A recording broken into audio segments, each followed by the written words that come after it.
These meals weren't measured with teaspoons or timers. They were built by instinct, hunger, and hard living. A scoop of lard, a pinch of salt, and whatever meat was left from the week.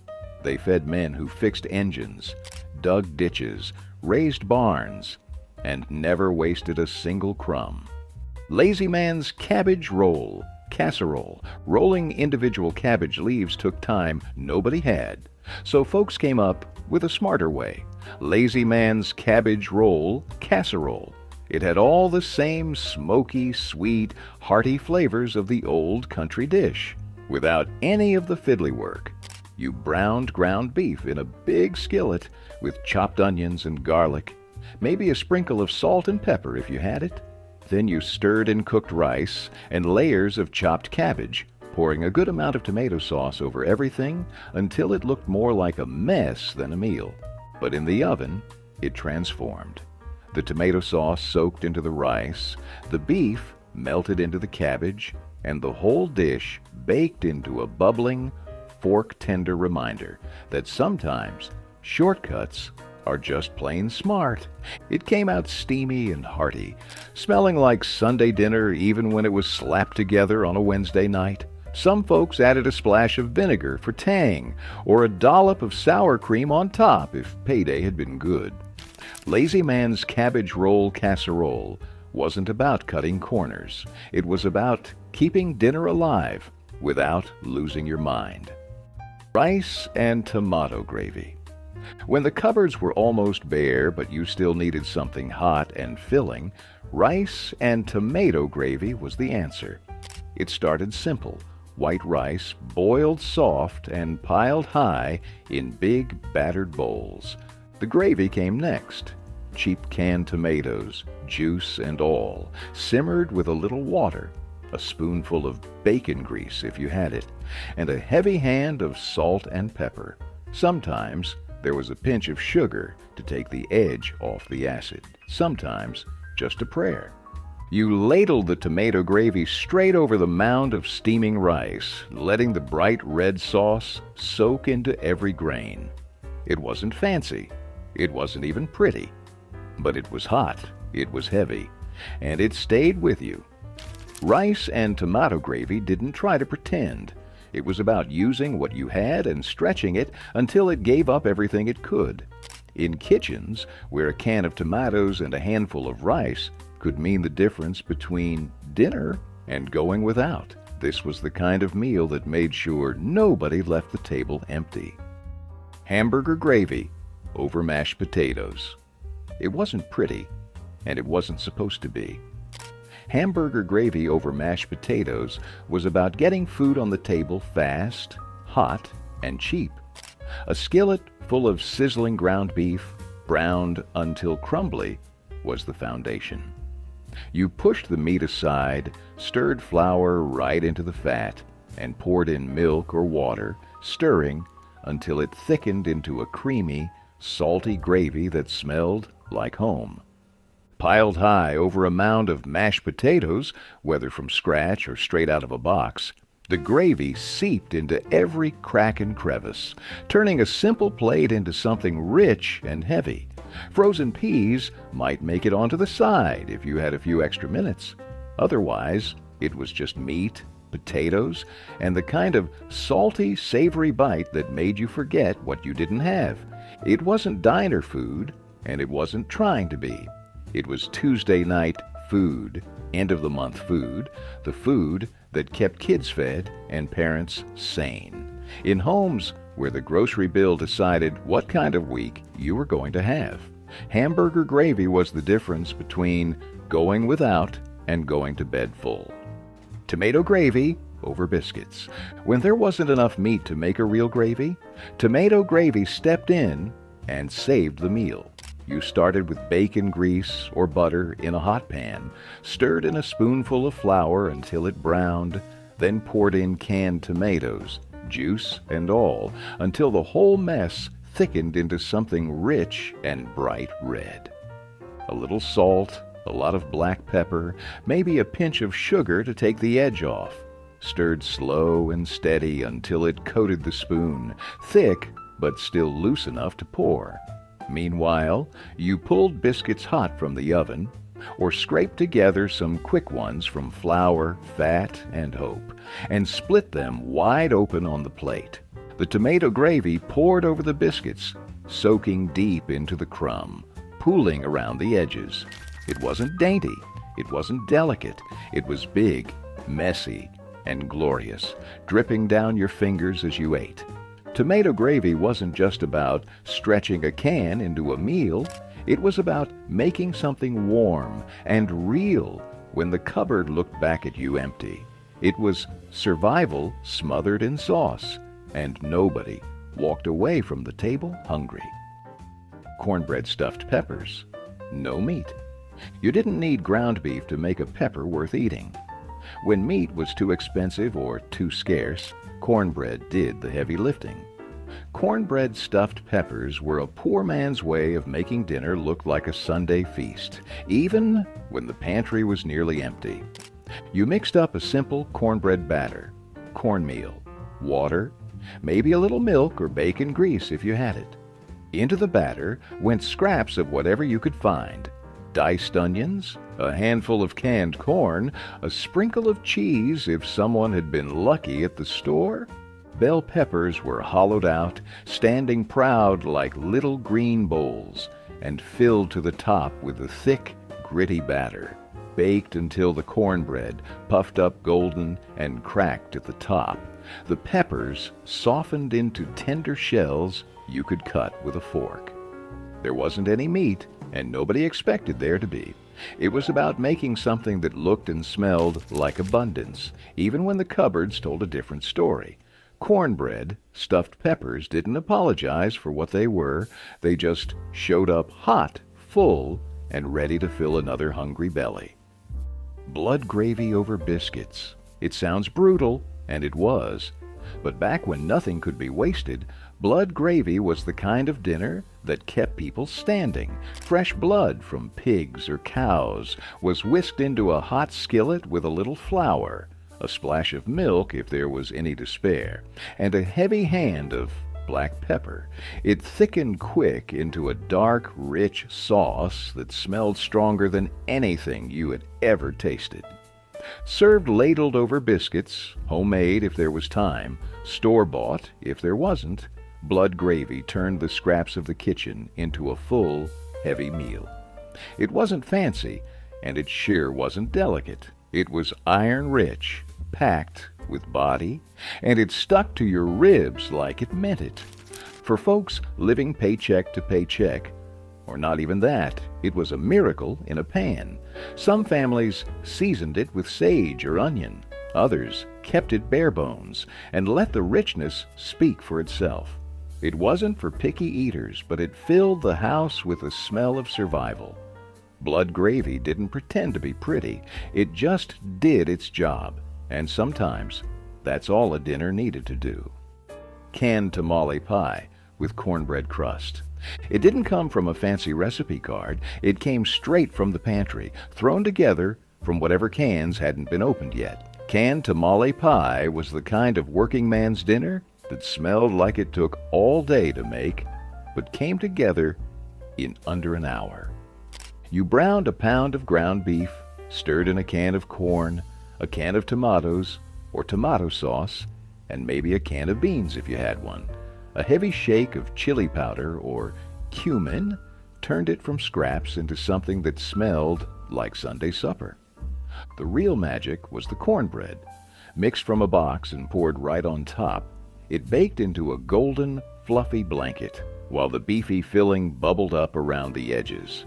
When it came out of the oven, you didn't wait long, just grabbed a big spoon and dug straight in. Every bite was rich, smoky, and sweet from the corn, packed with enough meat and starch to keep you full till tomorrow. It wasn't about presentation, it was about filling plates without emptying wallets. Canned tamale pie proved you didn't need much to eat like a king, just a can opener and a little imagination. Oatmeal stretched meatloaf. When breadcrumbs ran out, or when every penny counted, oats stepped up. Oatmeal stretched meatloaf wasn't a compromise. It was a survival strategy, one that turned a single pound of ground beef into a meal big enough to feed a small army. You started with raw oats, dumped straight into the meat along with a cracked egg, a splash of milk, and a heavy pinch of salt and pepper. Maybe some chopped onions if you had them.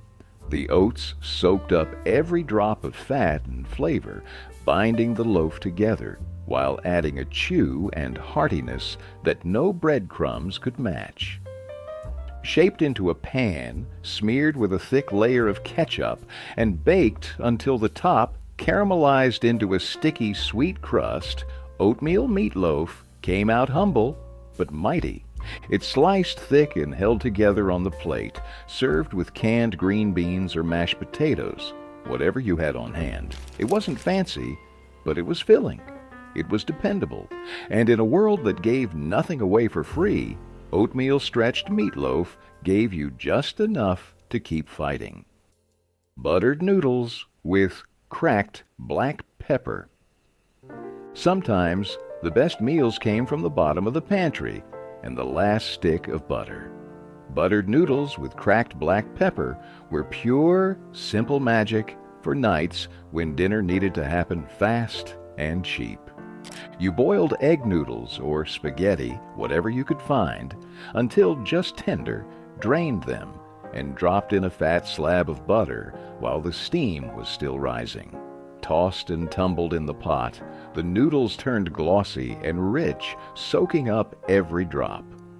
Then came the black pepper, cracked fresh if you had it, shaken from a battered tin if you didn't, scattered over the noodles like confetti. Some folks threw in a pinch of salt, maybe a dusting of cheese if they were lucky, but most just let the butter and pepper do the talking. It wasn't hearty, it wasn't heavy, but it was warm, filling, and good enough to make a long day feel a little softer. Buttered noodles didn't try to impress anyone. They just made sure you got from one day to the next, one bowl at a time. Onion soup made from broth and croutons. It didn't take much to make a meal when all you had was time and onions. Onion soup was born out of desperation, thin broth, tired bread, and the patience to turn scraps into something that filled a house with the smell of home. You sliced onions thin and fried them slow, caramelizing them until they turned sweet and golden in whatever fat you could scrape up. Then came the broth, maybe real, maybe just salted water with a pinch of something smoky, poured over the onions and left to simmer until it smelled like something better than it was. Old bread was cut into rough hunks, dried out and hardened, and dropped right into the bowls like heavy stones. The hot onion broth poured over the top, softening the bread, filling every crack with warmth and salt. It wasn't the kind of soup you wrote recipes for. It was the kind of soup you made when the weather turned mean, and there wasn't anything left but grit and hope. Onion soup didn't save the day, but it made surviving it just a little easier. Bubble and Squeak fried leftover potatoes and vegetables. Nothing about it sounded elegant, and that was exactly the point. Bubble and Squeak was the kind of dinner built from what nobody else wanted: leftover potatoes, limp cabbage, forgotten carrots, tossed together in a hot skillet with a little fat, bacon grease if you were lucky, lard if you weren't. They fried until the edges crisped and the middle stayed soft. The name came from the sound it made as it cooked, the bubbling of the fat, the squeak of cabbage pressing against the pan. You didn't need measurements or a recipe. You just needed scraps and a good ear. Some folks added a handful of chopped onions or a slice of leftover meat, but most nights it was just starch and stubbornness fried into something hot and heavy. It wasn't glamorous, and it wasn't meant to be. It was food that made the most of nothing. Food that filled the house with the smell of frying potatoes and gave tired families something to sit down to. In a time when leftovers weren't just common, they were expected, Bubble and Squeak made sure no bite was wasted. and no stomach when empty. Smothered pork chops with onion gravy. If there was ever a dinner that could make you forget how tight the week had been, it was smothered pork chops drowning in onion gravy. Thick bone-in chops hit the skillet with a hard sear, crisping up the fat and filling the kitchen with the kind of smell that pulled everyone to the table before you even called. Once the meat was browned and set aside, you built the real star of the show, the gravy. A spoonful of flour straight into the drippings, stirred until every last scrap lifted off the pan. Then came the sliced onions, cooked down until they were soft, golden, and almost sweet. A splash of broth loosened it all into a thick, silky sauce that smelled better than payday. The chops went back in, covered, and left to simmer low until they were fork tender and soaked with flavor. Served over white bread, mashed potatoes, or just straight from the pan, every bite was salty, rich, and dripping with memories. Smothered pork chops weren't about showing off. They were about showing up with everything you had. Potato soup with saltine crackers. It didn't get much simpler or more stubborn than potato soup. You peeled and chopped potatoes rough, boiled them with a little salt until they softened, then mashed them half-heartedly right there in the broth. A splash of milk if you had it, a pat of butter if you could spare it. Otherwise, just water and starch, and the quiet satisfaction of knowing there'd be something hot in every bowl. Saltines sat in a chipped tin on the counter. You crushed them over the soup, letting them melt into the broth, thickening it just enough to feel heavy on the spoon. It wasn't gourmet. It wasn't even fancy enough to pretend.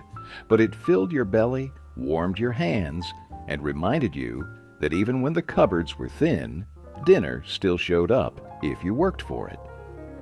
Tomato sandwiches with salt and pepper. When the gardens came in, heavy, and the pantry stayed light, tomato sandwiches were the food of kings. Thick slices of fresh tomato, red and dripping, laid out on 2 slices of soft white bread, slicked with a smear of mayonnaise if you had it, and if you didn't, plain was good enough. A heavy sprinkle of salt, a crack of black pepper, and that was it. Fold the bread together, bite down, and let the juice run down your wrists while you leaned over the sink, catching every messy drop. No sides, no fancy spreads, just bread, tomatoes, and the wild, bursting flavor of something you grew yourself, or traded for, or begged off a neighbor's vines. In the hottest days of the year, when the stove was too much trouble and the air was too heavy to think, a tomato sandwich wasn't just a meal. It was a reminder that simple things could still taste like luxury, even when the wallet said otherwise. Turnip green stew with ham fat. It wasn't the meat you tasted first, it was the greens, sharp and earthy, heavy with the smoky promise of ham fat. Turnip green stew wasn't a fancy dinner. It was what you made when the ham was long gone, but the bones and the grease still had something left to give. You boiled down big handfuls of fresh or canned turnip greens until they turned tender and deep green, soaking up every last drop of broth made from ham bones or a heavy spoonful of saved bacon drippings. A little onion went in if you had it, maybe a dash of vinegar at the end to cut the richness. Served hot in deep bowls, maybe with a slab of cornbread crumbling into the broth. It didn't look like much, but it filled you up, warmed you through, and left you feeling heavier and stronger than when you sat down. Turnip green stew wasn't just about eating. It was about not letting anything go to waste. Not a bone, not a drop of grease, not a single green leaf that could be pulled from a stubborn patch of ground. Factory Town boiled dinner, variation, with beans and salt meat. This wasn't just dinner, it was an entire week packed into a single pot. Factory town boiled dinner was the working man's answer to not knowing if next week's pay was coming. It started with the toughest cuts of salt-cured meat, brisket if you were lucky, pork scraps if you weren't, tossed into the biggest pot you owned and covered in water. Potatoes came next, whole and unpeeled, soaking up all that briny broth. Then came the beans, tossed in dry if you had time, canned if you didn't. Carrots, onions, and thick wedges of cabbage layered on top until the pot looked like it could barely hold it all. It simmered for hours, the smell filling every crack in the house.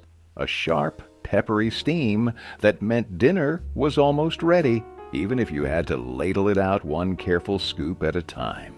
Some families slathered the salt meat with mustard. Others just let the broth do the talking. Boiled dinner wasn't about flavor fireworks. It was about feeding tired bodies without wasting a single scrap. And when it stretched into lunches and sandwiches later in the week, nobody complained. It was survival, seasoned with patience. Boiled dinner, corned beef, cabbage, and potatoes. It didn't look like much, but boiled dinner was the backbone of factory towns and farmhouse kitchens alike. You started with a slab of corned beef, salty, brined, and tough as shoe leather until you showed it patience. Tossed into a big pot of water, it simmered for hours, softening slow while the house filled with a rich, peppery steam. Whole potatoes came next, skins on and scrubbed clean, dropped into the broth like stones. Carrots, thick cut, and cabbage stacked in big leafy layers joined after, soaking up the meaty, salty flavor until every bite tasted like it belonged to a different century. It wasn't delicate, it wasn't fast, but it fed everybody from the youngest kid to the oldest granddad, stretching across meals and into sandwiches and hash the next morning. Some slathered their corned beef in mustard, others just loaded their plates high and ate until they couldn't move. Boiled dinner wasn't about looking good. It was about surviving another cold night with something warm in your belly and enough left over to hope tomorrow might feel a little easier. Milk toast, bread, milk, butter. It doesn't get humbler than this. Milk toast was the meal of last resort, the thing you made when the cupboards were bare and the day had been too long for anything fancier. Thick slices of bread, toasted to golden at the edges, dropped into a shallow bowl and drowned in hot milk. A pat of butter melted across the surface, swirling into the warm, pale puddle, like a tiny luxury. Sometimes there was a sprinkle of sugar or cinnamon if there was a little extra to spare, but most nights it was just bread, milk, and the soft, quiet comfort of something filling your belly. It wasn't glamorous. It didn't try to be. Milk toast was what you ate when you were too tired to fight, too broke to pretend, and too stubborn to go to bed hungry. It filled you up in a way that had nothing to do with calories and everything to do with resilience. In the hardest seasons, milk toast wasn't just dinner. It was a small act of hope, proof that even with almost nothing left, you could still find a way to put something warm on the table. Chipped beef on toast, SOS, on a shingle. It wasn't polite to say what it really was, but everyone knew the nickname SOS. It stood for on a shingle, and it fed generations of soldiers, factory workers, and hungry kids who needed something fast, salty, and heavy. You started with chipped dried beef, thin slices pulled from a jar or a little vacuum-sealed pouch, tossed into a hot skillet with melted butter. Then you stirred in a spoonful of flour, made a quick roux, and poured in milk until a thick, creamy gravy came together, spotted with bites of salty beef. Meanwhile, you toasted whatever bread you could get your hands on, Cheap white bread was the classic, but anything that could hold gravy would do.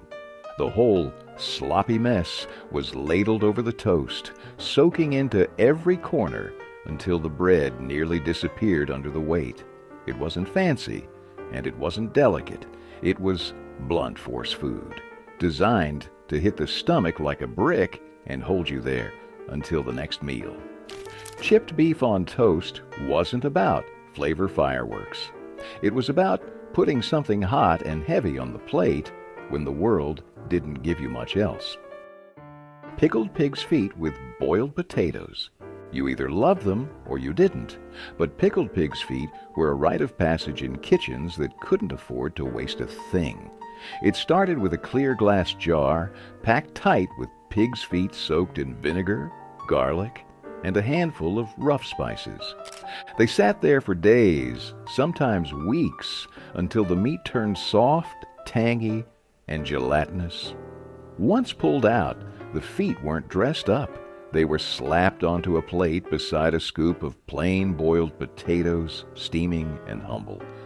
You didn't eat pickled pig's feet because you wanted fine dining. You ate them because they filled you up, gave you collagen and protein when money couldn't. The vinegar cut through the richness, and the potatoes smoothed it out, balancing salty, sour, and starchy into something weirdly comforting. No one pretended this was elegant food. It was daring, gritty, unapologetically real. It didn't just feed you, it dared you to be tougher than your circumstances. In homes where pride meant nothing if your stomach was empty, pickled pig's feet were a badge of honor. Cold meatloaf sandwiches. The second day was always the best. Cold meatloaf sandwiches weren't an afterthought. They were the whole reason you made a double-sized loaf in the first place. Yesterday's meatloaf, pulled cold from the fridge, sliced thick enough to hold together without crumbling, slapped between two slices of soft white bread. A heavy squirt of yellow mustard cut through the richness, sharp and bright against the dense, seasoned meat. Some folks swore by adding a pickle spear or a slice of raw onion. Others kept it simple, just bread, meat, and a memory of last night's dinner. No heating, no pan, no fuss. Just grab it, wrap it in wax paper if you were fancy, and head out the door. It was the lunch of factory workers, mechanics, and anyone who didn't have time to waste standing over a stove. The fat in the loaf firmed up overnight. The seasoning settled deeper, and somehow the sandwich always tasted even better than the hot meal ever did. Cold meatloaf sandwiches were proof that sometimes the leftovers were the real prize, and that the best meals didn't always come out of a hot oven. Hungarian chicken paprikash. It started with a smell, deep, smoky, and sweet, floating out from a heavy pot on the stove. Hungarian chicken paprikash didn't require a lot, just bone-in chicken, a few onions, a heavy hand with the paprika, and time. You browned the chicken first, letting the fat crisp up and render down. Then you threw in the onions, slicing them thin and frying them until golden and collapsing. Right when the house smelled rich enough to eat, you dumped in a full scoop of paprika, not a sprinkle, but a whole handful, turning everything a deep, earthy red. A little flour thickened the sauce. A splash of broth loosened it again. And just before serving, a spoonful of sour cream stirred through gave it a velvety richness that tasted like a secret too good to share. It poured thick and heavy over wide egg noodles, every bite smoky, savory, and tinged with just a little tang. Hungarian chicken paprikash didn't care if you had much money. It only cared if you had the will to make something unforgettable out of almost nothing. It was the kind of dinner you remembered long after the plates were clean. Fried bologna and eggs. It wasn't steak and eggs, but on the rough weeks, Fried bologna and eggs could make you feel like you were eating something special. Bologna, thick sliced, from the cheapest package you could find, hit the skillet and curled up at the edges almost instantly, the fat sizzling out into the pan. You cracked a couple of eggs right into the grease, letting them fry up with crispy edges and runny yolks if you were lucky enough to catch them just right. The smell of salty meat and eggs filled the whole kitchen, making the walls and your clothes smell like breakfast, no matter what time of day it was. Some folks slapped the bologna and eggs between two slices of white bread and called it a sandwich. Others just forked it straight off the plate with a heavy grind of black pepper on top. It wasn't healthy.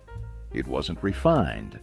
But fried bologna and eggs was fast, filling, and cost next to nothing, exactly what you needed when money was tight and the day had already worn you thin. Fried rice with scraps of whatever. Fried rice wasn't born in high-end restaurants. It came out of battered kitchens where yesterday's leftovers turned into tonight's salvation. Cold rice, scraped from the bottom of an old pot, went into a screaming hot skillet, slicked with bacon fat, lard, or whatever grease hadn't already been stretched into something else. Then came the scraps, slivers of onion, bits of scrambled egg, a handful of canned peas, a chunk of leftover ham, or sausage if you were lucky. No rules, no recipe, just whatever you could scavenge thrown into the pan and stirred hard and fast. A splash of soy sauce or a pinch of salt was enough to pull it all together, every grain coated in fat and flavor. Sometimes it came out crisp at the edges. Sometimes it was soft and steaming. Either way, it filled the plate, filled the house with the smell of something real, and filled the belly until tomorrow. Fried rice wasn't a plan. It was a rebellion against waste, proof that a little heat and a little hunger could turn scraps into something worth sitting down for. Salt pork and beans. It was simple, salty, and good enough to keep a man going through the longest days. Salt pork and beans weren't about impressing anybody. They were about calories, comfort, and using what the world hadn't taken yet. Thick slabs of salt pork, heavily cured to survive months without refrigeration, were tossed into a heavy pot and boiled until they surrendered their briny richness. Dried beans, white, navy, or pinto, whatever was cheapest, followed right after, soaking up all that smoky saltiness. Sometimes a bay leaf was thrown in for good luck. Sometimes just a cracked black peppercorn. The whole pot simmered low and steady for hours, the smell clinging to the walls, the curtains, your clothes. When it was finally ready, the beans were tender, the pork was falling apart, and the broth was thick enough to coat the back of a spoon. It wasn't delicate, it wasn't refined. It was food that respected the hard work it took to bring it to the table. Salt pork and beans filled stomachs, quieted complaints, and reminded people that survival sometimes tasted like salt, fat, and a whole lot of stubbornness. City chicken, mock chicken legs. It looked like a drumstick. It crunched like a drumstick, but there wasn't a lick of chicken in it. In butcher shops where poultry was a luxury and pork was cheap, city chicken, mock chicken legs, was a working man's trick to turn scarcity into something special. Cubes of pork or veal were skewered tightly onto sticks, dipped in beaten egg, rolled in breadcrumbs, and pan-fried or baked until golden and crisp. When they hit the skillet, they sizzled like the real thing. When they came out, steaming and tender under that crispy shell, nobody cared what meat was hiding inside. Some folks finished them off in the oven, wrapped in foil to keep the juices locked in. Others just fried them until the breadcrumbs turned a deep, toasted brown. Kids loved them. Grown-ups depended on them, and everyone knew the truth. It wasn't about what it was about what it tasted like, served alongside mashed potatoes, a scoop of gravy, or just eaten straight off the stick with your fingers. City chicken turned a handful of scraps into something that felt like a feast. Creamed tuna on egg noodles. It wasn't pretty, but it was the kind of meal that got you through the lean weeks. Creamed tuna on egg noodles started with a simple roux. Melted butter in a pan, a spoonful of flour whisked in, and a slow pour of milk until the whole thing thickened into a glossy white sauce. Then came the tuna, canned, flaky, briny, stirred right in with a heavy shake of salt and black pepper. Some folks tossed in a handful of frozen peas for color and sweetness. Others just let the noodles do the heavy lifting. Wide, soft egg noodles boiled until tender were folded straight into the sauce, coating every strand in creamy comfort. It wasn't fancy. It didn't try to be. It was depression-proof, pantry-born cooking, made to stretch $1 without tasting like desperation. Kids liked it because it was mild and easy to chew. Grown-ups liked it because it filled the table and the stomach at the same time. When the fridge was bare but the pantry still had a few cans hiding in the back, creamed tuna on egg noodles was the ace up every working family's sleeve. Baked bean sandwiches. You didn't need a steak when you had baked bean sandwiches, just a can of beans, a loaf of soft white bread, and the stubborn kind of hunger that made anything taste good. The beans, sweet, smoky, and sticky, got warmed in a pot if you had the time, straight from the can if you didn't. You spooned a thick heap onto a slice of bread, let the sauce soak into the soft crumb, and capped it with another slice before everything slid apart. It wasn't neat, it wasn't fancy. Half the time, the sandwich collapsed before you got your second bite, but nobody cared. Hands and faces got messy. Plates caught drips and spills. The kitchen smelled like molasses and brown sugar, and if you closed your eyes, you could almost pretend you were eating something decadent. Baked bean sandwiches were about more than just calories. They were about making do, finding a little sweetness when the world didn't offer much, and laughing around a table held together more by hope than by wood. Fried cabbage with bacon drippings? It didn't take much to turn a head of cabbage into something that could fill the whole house.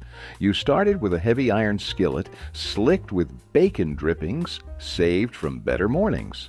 When the pan got hot enough to smoke, you threw in rough-chopped cabbage by the handful, the green leaves hissing and wilting down into the fat. A little salt, a crack of black pepper. That was all it needed. Some folks tossed in diced onions if they had them, or a few crumbles of leftover bacon if the pantry was generous. But even bare, just cabbage and fat, it fried up into something sweet, smoky, and good enough to make you forget what wasn't sitting on the table next to it. Piled high on a plate with nothing but a piece of white bread to chase it down, fried cabbage wasn't just a side dish.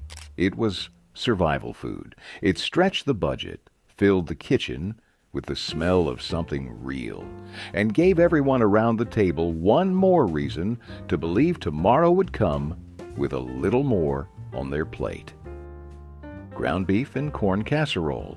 It wasn't pretty, but it was the kind of meal that filled a kitchen with the smell of something good, something solid. You browned a pound of ground beef in a big skillet. No draining, no measuring, just enough to get the fat sizzling. Then you tossed in a can of corn, a scoop of tomato paste or whatever sauce you had lying around, and a few shakes of chili powder for good measure. The whole mess got dumped into a battered baking dish. Then came the topping, crushed saltines, cornbread batter, or even a quick pancake mix if that's all you had. It baked into a golden, crackly blanket that hid the rich, smoky beef underneath. This wasn't some polished casserole with a dozen fancy ingredients. It was sweet, salty, filling, and cheap enough to feed a family on nickels. If there were leftovers, they only got better overnight, soaking up all the flavors into something even heavier. Ground beef and corn casserole didn't try to impress anybody. It just got the job done, fast and without apology, at the end of a day when nobody had anything left to give but hunger. Cornbread and buttermilk soup. When the cupboard was bare and there wasn't even a pot to boil, cornbread and buttermilk soup came to the rescue. It wasn't really a soup, not in the way you'd think. It was a rough, gritty answer to hunger, built on scraps and handed down like a secret handshake between the hard luck and the hungry. You crumbled leftover cornbread into a chipped bowl, poured cold buttermilk over it until the crumbs floated and softened, and stirred until it looked like something halfway between porridge and stew.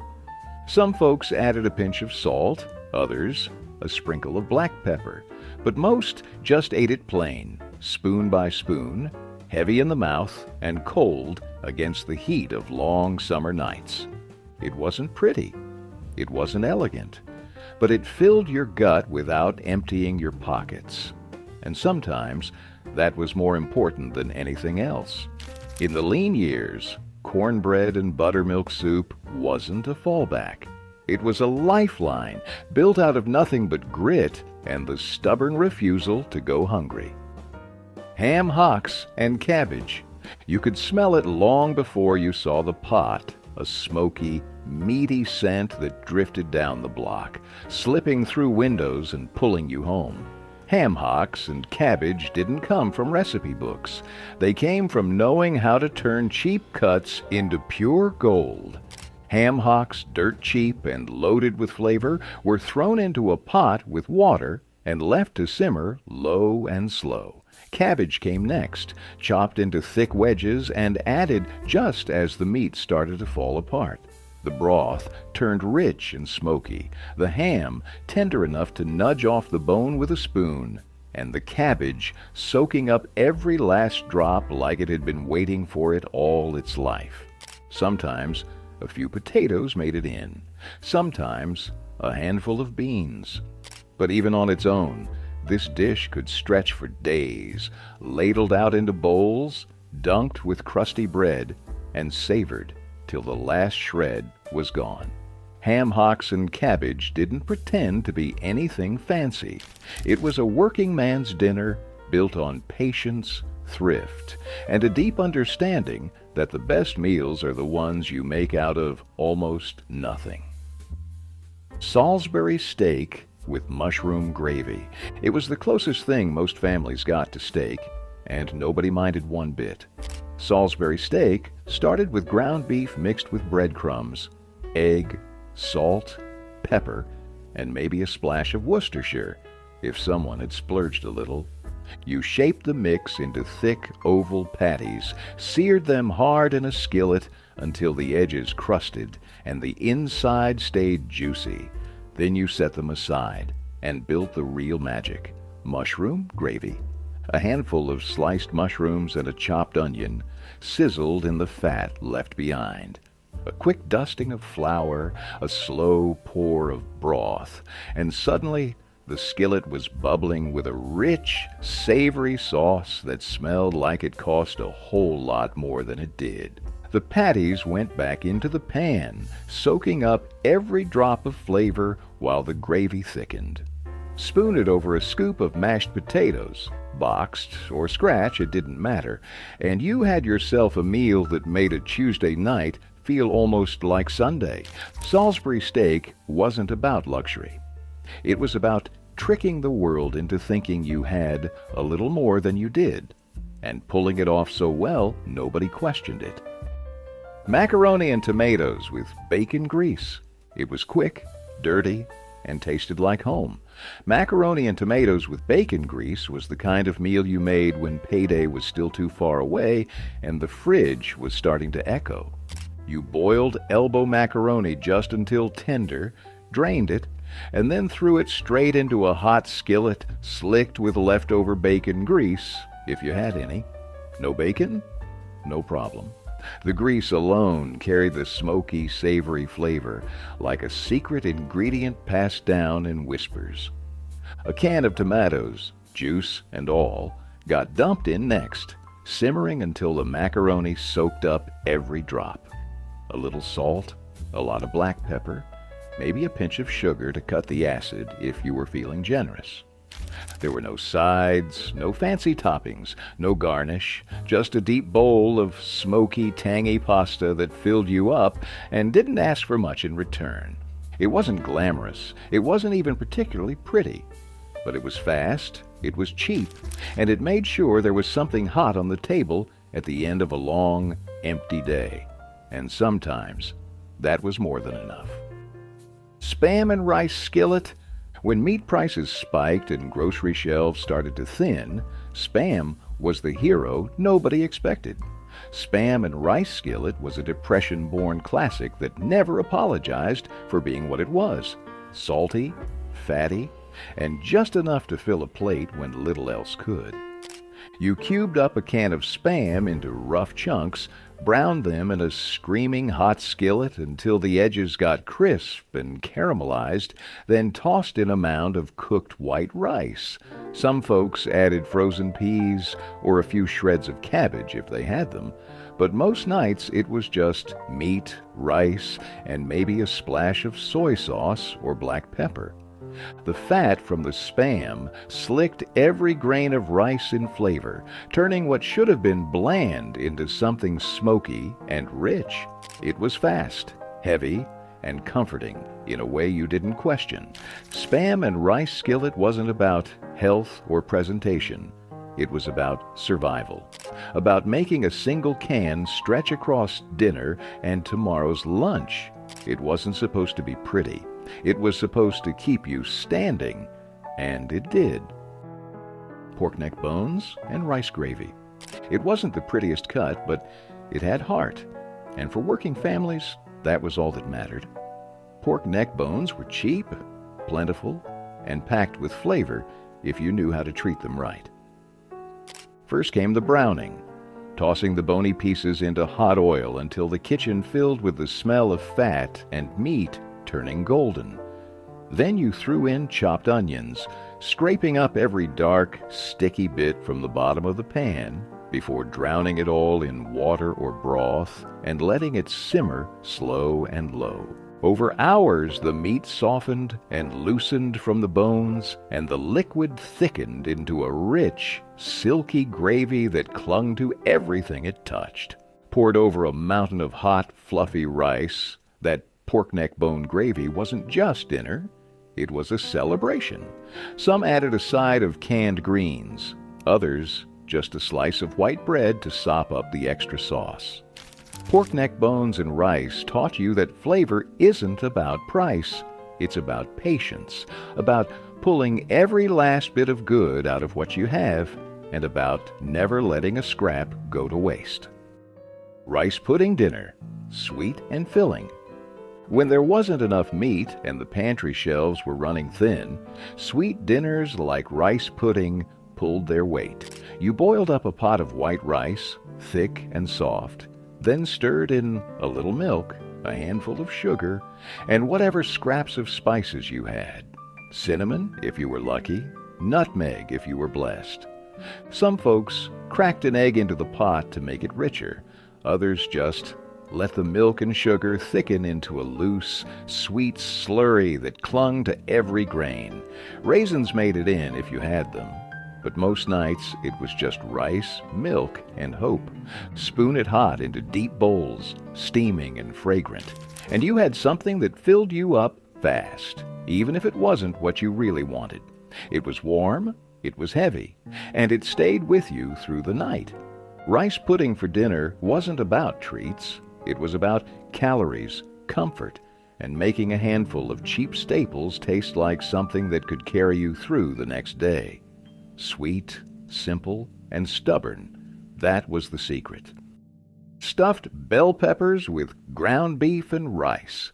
They looked fancy on the outside, but stuffed bell peppers were pure strategy underneath. Take a handful of ground beef, stretch it with a scoop of cooked rice, toss in some chopped onions, maybe a little tomato paste, if the can wasn't already scraped clean, and you had a meal built to last. You hollowed out big, fat bell peppers, green, red, whatever was cheapest, and packed them tight with the beef and rice mixture like edible suitcases. Some folks seasoned the filling with garlic powder, dried herbs, or just a heavy hand of salt and pepper. Into the baking dish they went, standing proud. A splash of broth or tomato sauce at the bottom kept them moist while they baked, bubbling and steaming until the peppers softened and the filling cooked through. They came out hot, hearty, and colorful enough to feel like you were eating something special. No side dishes needed. Every bite gave you meat, starch, and vegetable in one neat little package. Stuffed peppers weren't about saving time. They were about saving money and making sure nobody at the table noticed that pound of ground beef had been stretched across 6 plates instead of 3. Potato cakes with onion. It started with yesterday's mashed potatoes, the cold, stiff kind that nobody wanted to eat straight from the icebox. You stirred in a handful of chopped onions, maybe an egg if you had one to spare, and enough flour to pull the whole thing together. Then you shaped it rough by hand, no fancy cutters, and dropped the cakes straight onto a hot, greased skillet. The edges crisped and browned almost before you could flip them, the onions sizzling sweet into the batter and sending up a smell that filled every room. You didn't need toppings. You didn't need sides. Just a fork, or your hands if nobody was looking, and a big plate of hot golden potato cakes. Some folks dusted them with a little salt. Some drizzled them with whatever scrap of gravy might be left over from the night before. Most just ate them straight off the pan, burning their fingers because waiting was worse than the burn. Potato cakes with onion weren't about impressing anybody. They were about not wasting a thing and finding a little crisp, golden joy in the middle of a tough week. Sloppy Joe meat stretch. Heavy on sauce, light on beef. It looked like a feast on the plate, even if there wasn't much beef in the pan. Sloppy Joe meat stretch was a trick as old as hard times. Stretch a pound of ground meat with so much sauce, onions, and filler that it looked like you were eating double. You browned what little ground beef you had, crumbling it fine to make it seem like more, then dumped in a heavy ladle of ketchup, a splash of water, maybe a squirt of mustard or Worcestershire sauce if you were feeling bold. Some folks tossed in diced onions or a handful of oats to bulk it up even more. It simmered into a thick, sweet, tangy mess that could soak through a hamburger bun faster than you could take a bite. No sides, no frills, just a big sloppy sandwich held together by hope and sticky fingers. Sloppy Joe meat stretch wasn't about fooling anybody. Everyone at the table knew what was missing. But nobody complained, not when their stomachs were full and there was enough left over to pack tomorrow's lunch. Fried salt pork with grits. You could smell it before you even walked in the door. Sharp, smoky, heavy, with the kind of salt that clung to your clothes long after the plates were cleared. Fried salt pork wasn't tender, and it wasn't trying to be. It was chewy, crisp-edged survival, the kind of meat you ate because there wasn't anything else left. Slices of salt pork, almost more fat than meat, hit the hot skillet and sizzled hard, curling up at the edges as the fat rendered out, leaving behind golden brown strips tough enough to make your jaw work for every bite. Beside it, a big pot of grits bubbled slow, just ground corn and water stretched into something thick enough to stand a spoon in. A little salt, maybe a pat of butter if the pantry was feeling generous, and the grits turned into the perfect bed for that salty meat. You didn't eat fried salt pork with grits for comfort. You ate it for survival, for stubbornness, for the simple, unvarnished fact that sometimes the world didn't hand you anything better, and you made it work anyway. Oxtail stew with barley and carrots. It wasn't the kind of meat you bragged about, but in homes that knew how to make something out of nothing, oxtail was king. You started by browning the tough, bony pieces in a heavy pot until the kitchen filled with a deep, savory smell that meant dinner was happening. Onions, garlic, and rough-chopped carrots went in next, picking up all the brown bits left behind. A scoop of barley followed, heavy and reliable, and then enough broth to cover the whole mess. Then you waited. Hours, usually. Long enough for the oxtail to soften into tender, rich ribbons of meat. Long enough for the barley to thicken the broth into something closer to a meal than a soup. Some folks threw in a bay leaf or a splash of vinegar. Most just let it simmer and trusted the heat to work its magic. It wasn't fancy, it wasn't fast, but when you ladled that stew into a chipped bowl and tore off a hunk of bread to chase it down, it was everything. It fed you, it warmed you, and it made sure nothing, not even the scraps, went to waste. Chicken livers with rice and peppers. You knew what was cooking the second you walked through the door. It wasn't subtle. Chicken livers pan-fried with diced onions and chopped bell peppers filled the whole house with a smell that hit you like a brick wall. Some folks loved it, some wrinkled their noses, but nobody walked away from a plate still hungry. Livers were cheap, dirt cheap, and packed with iron, protein, and a rich, earthy flavor most people today would barely recognize. Tossed in a hot skillet with just enough oil to sizzle, they browned fast, soaking up every bit of flavor from the onions and peppers. A splash of hot sauce or a pinch of garlic powder took it even further, stretching a few cents worth of ingredients into a meal that could last 2 days. Rice was the great stretcher, piling high on the plate under a ladle of that sizzling liver and pepper mix. It filled your belly and left enough for a quick scoop into a lunch pail the next morning. In kitchens where every dollar mattered, chicken livers weren't a punishment. They were a promise that you could still eat well even when money was tight. Rice and red beans.